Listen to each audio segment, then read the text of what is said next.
Supreme Magus, Chapter 1. No matter if you are a pessimist or an optimist, Derek Esposito's life wasn't a good one nor a bad one. It was just a mediocre, insignificant existence. His father was a bipolar abusive man capable of disappearing in his bedroom for days during the depressive phase. He would wake up only to eat, use the bathroom, and the occasional "let's make your life miserable" fit of rage. During his euphoric phase, he would work like a madman, but not having any talent either as a businessman nor as a social climber, he was unable to both being successful and establishing the right connections. In his natural state, whenever he decided to actually take his medications, he was just a couch potato that would stand up and go to work just to avoid the blame and spite from neighbors and peers. Whatever was his mental condition, he was always a perfect example of an abusive father. His sons were always a disgrace in his eyes. They never studied hard enough, never were disciplined enough, nor did show enough respect. And he was always there to remember them how wrong they were. He would yell at them for the slightest mistake, constantly reminding them that they were just parasites that leached off his hard work. And when words weren't enough, or when they did fail to meet his expectation with school grades or chores, there was no teacher like his leather belt. Hence, Derek and Carl had to quickly learn how to fend off for themselves, since their absent-minded mother practically forgot about them right after giving birth, dedicating her life in pursuit of peace and quiet, staying as far as possible from her spouse's tantrums. Derek was 2 years older and desperately tried to take care of his little brother, but to no avail. They grew up watching and reading stories about heroes protecting the weak and upholding justice, but no hero ever appeared to save them. Every week, they would be forced to go to church to worship a nondescript benevolent God and his Son, the Savior of all mankind. But no matter how much they prayed or how good they were, no miracle occurred.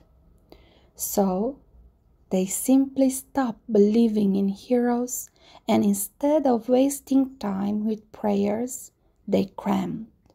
School was their only oasis, but that lasted only until the 6th grade. Once in middle school, it didn't even take a month before the bullying started. Their cheap clothes and gloomy disposition made them the easiest targets.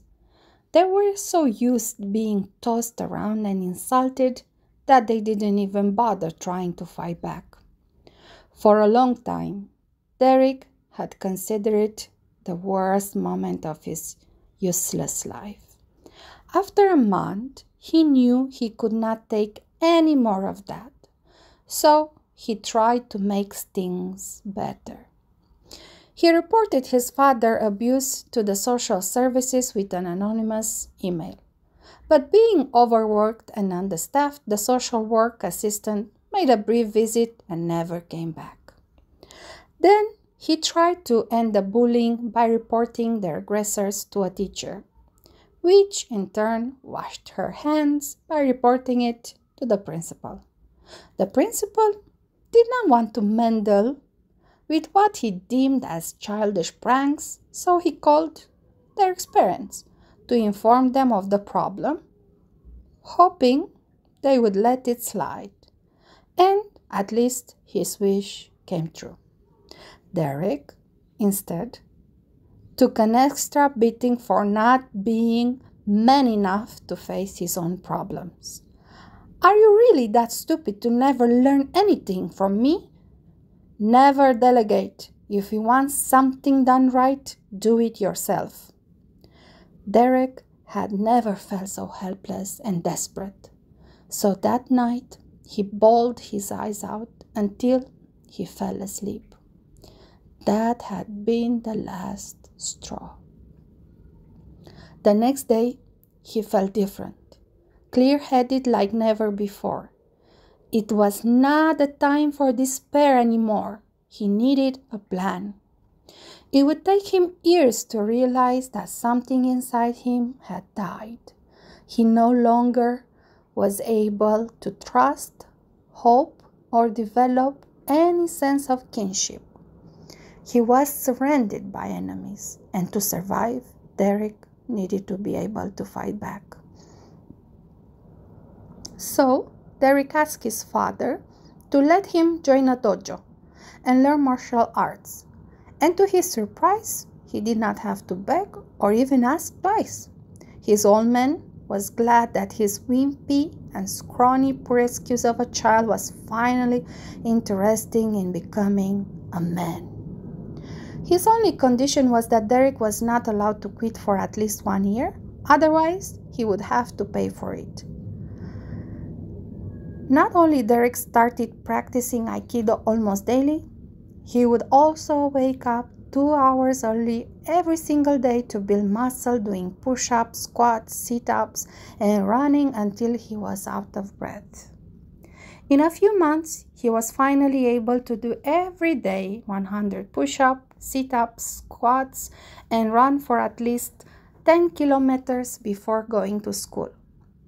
Aikido soon revealed to be a perfect choice for his situation. At low level was mainly focused on self-defense, but there were plenty of space for attacking and fighting dirty. By practicing martial arts, he finally discovered something he was good at. He was not particularly nimble nor a fast learner. His hand-to-eye coordination was also average at best. His talent lied in the ability to spot the best time to hit a sensible spot during a block or a defensive maneuver. Even when the sensei was teaching sword or tanto arts, Derek always able to grasp the killing moves at his first try, sometimes even before the sensei completed the practical demonstration. It was an exciting yet disappointing discovery since his only talent had no practical use. Even if Aikido was a sport with tournaments instead of a discipline, hits to groin, eyes, and trachea were universally forbidden. For months, Derek kept training hard while keeping a low profile at school, planning his next move. At the end of the first semester, Derek stopped hiding from the bullies and started replying in kind to every single insult they threw at him using the best quick-witted rose lines he had found online. Derek paid attention to never go to the bathroom or to remain alone for too long, always keeping an adult witness in line of sight.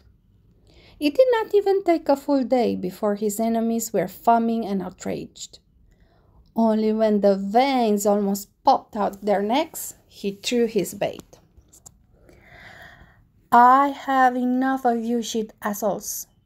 Meet me in an hour behind a grocery shop between Lincoln and the 3rd. Or are you too scared? Since you seek that, I will happily grant your wish, you faggot. It will only be you and the 3 of us, all right?" Derek nodded without believing him in the least, and he was right. When they entered the back alley, they had brought along 2 more people. Derek was waiting for them, leaned against the wall at the end of the blind alley. "There you are. I was starting to think you would stand me up." They started laughing. "Sorry we were late. Hope you do not mind we taking some friends for the party."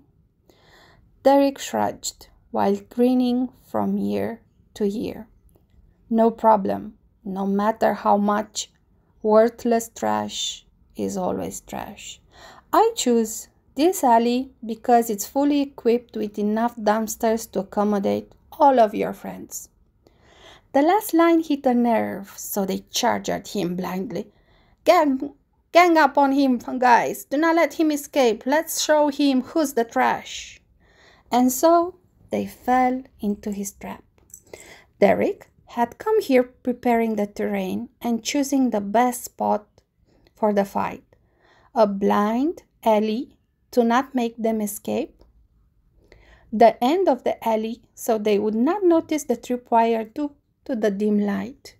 The first two fell down hard on the concrete, and those behind them were so worried about not trampling on their friends that never saw the steel pipe coming. They did come in numbers. Derek had come fully armed. Using the pipe as a sword, he quickly hit them respectively on the head, the side of the knee, in the groin. Only then he started hitting the two that were trying to get back on their feet. While they were moaning and sobbing on the ground, he used a small knife to cut the tripwire. Then he started beating them again and again with the metal pipe, giving a special attention to the nether regions. Deeply inside, he knew what he was doing was wrong, but he could not care less. If the world was built to be unfair, the only possible course of action was to make it unfair at his advantage. So he took out the taser that he borrowed from his father and tased them until unconscious. Then he stripped them completely and took multiple photos of each one of them and even filmed them, arranging them so they would seem to be spooning to each other. Then he splashed them with a bucket of cold water and sealed the deal. "Sorry to ruin your Brokeback Mountain moment, girls, but I need your attention for a minute." When the bullies woke up, they were still in so much pain they could barely notice that they were naked and embracing each other. Retorting to Derek, while he had still a firm grip on the steel pipe, was out of the question. So they kept quiet and listened. "I have made quite a scrapbook of you, even a short movie. Uploaded it on my computer and even into the cloud. And it will be terrible if someone I do not know, like me, for example, would upload it then on all the biggest image hosting sites. You know how they say, internet never forgets." The bullies started crying and begging. Imagine how terrible would it be whenever someone would Google your name, be it your grandma, your girlfriends, or even the colleges you were willing to apply, the first thing to appear would be those photos. "Dude, no, please, I do not even know you. I was just making a favor to a friend. It was only a joke. Please forgive me." The joy of begging gave him goosebumps. Derek wanted to puke at their hypocrisy. "I do not care for your pathetic excuses. From this day onward, you will leave me alone. And you better pray that nothing happens to me, because the cloud is set so that if I do not enter the password every day, it will upload them everywhere." Without waiting for their reply, he turned back and walked away. "Oh, almost forgetting, I randomly threw your clothes in the dumpsters. Can't remember which is which. If you do not want to go home in your birthday suit, you better start digging. So long, suckers." Derek returned home euphoric, almost singing. He had never felt so proud of himself and had the completely undeserved confidence that he would never think about those bastards ever again.